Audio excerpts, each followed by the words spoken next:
Good morning, chers élèves. Dans cette petite vidéo, je vais faire un résumé de l'organisation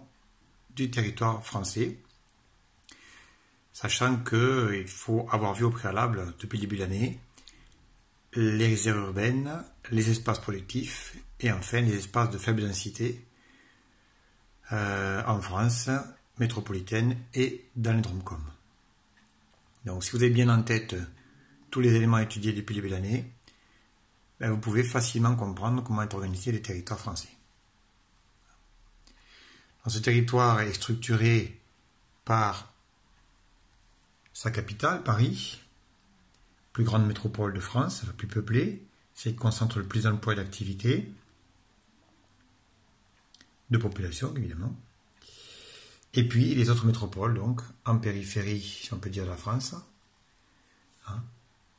que vous avez listé, identifié, localisé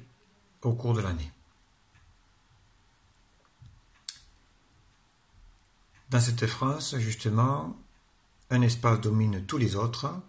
c'est la région parisienne qui concentre, je le répète encore une fois, la population, les activités, les technopoles, pôles de compétitivité mondiaux, mais également le bassin parisien qui se trouve au carrefour de plusieurs axes de transport européens, l'axe qui va vers la Belgique et le Royaume-Uni vers le nord, l'axe sud-est qui va ensuite vers l'Espagne, donc l'Europe du Sud, et puis l'axe fluvial par la Seine, jusqu'ici à la zone industrielle portuaire, qui sert d'interface avec la Manche, axe maritime mondial, puisqu'il relie les pays asiatiques au port notamment de Rotterdam, un des principaux ports mondiaux pour le trafic de porte-conteneurs. Donc, Paris, ville mondiale et son bassin parisien constituent le cœur dynamique de la France. Cette carte montre ensuite donc les régions qui sont tout de même très dynamiques grâce notamment à leur métropole.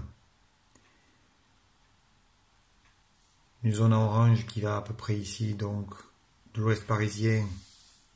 jusqu'ici à la région lyonnaise, parfois appelée la Sunbelt française, pour rappeler la Sunbelt américaine. Pourquoi la Sunbelt? Parce que ce sont des espaces attractifs, notamment grâce au climat, plutôt ensoleillé, qui attire les populations, attractifs grâce également aux pôles de compétitivité qui sont installés. Exemple ici donc l'implantation d'Airbus et d'autres entreprises européennes. Et ces métropoles sont reliées d'ailleurs au reste de l'Europe et à la région parisienne par des axes majeurs nationaux, donc de l'Espagne à Paris ici, par l'Aquitaine, la côte ouest, ici par le centre, et également vers l'est avec la nouvelle ligne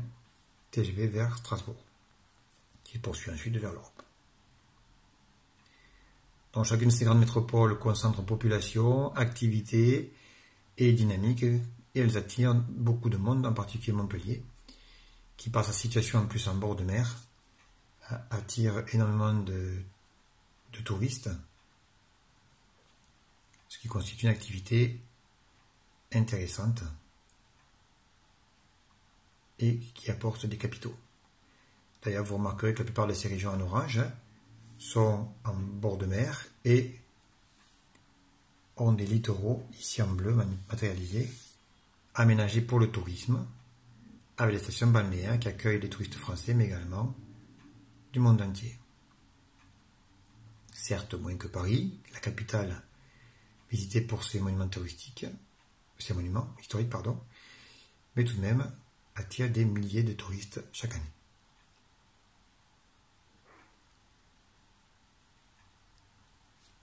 On voit également sur la carte des espaces qui, eux, sont moins dynamiques, notamment des espaces ici au nord-est, qui sont d'anciennes régions minières et qui ont connu malheureusement les fermetures de mines et les fermetures d'usines sidérurgiques, et donc de forts taux de chômage, et dans lesquels ont été implantés, aménagés, de nouvelles activités comme des usines automobiles Toyota, dans le nord de la France, ou des sites de vente par correspondance, et qui s'en sortent à peu près aussi grâce à l'effet frontière, puisque de nombreux habitants vont travailler à l'étranger, en Belgique ou en Allemagne, voilà, où le salaire est plus intéressant.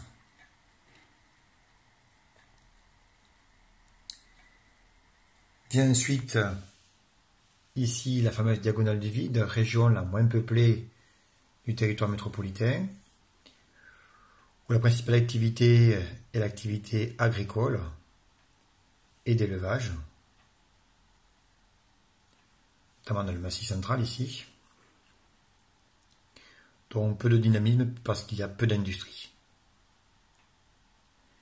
Enfin, sur la carte, on distingue des espaces en jaune, qui sont considérés comme des espaces périphériques, ça veut dire un petit peu à l'écart, autour d'eux, auxquels il faut ajouter la Corse et Troncom, espaces très lointains,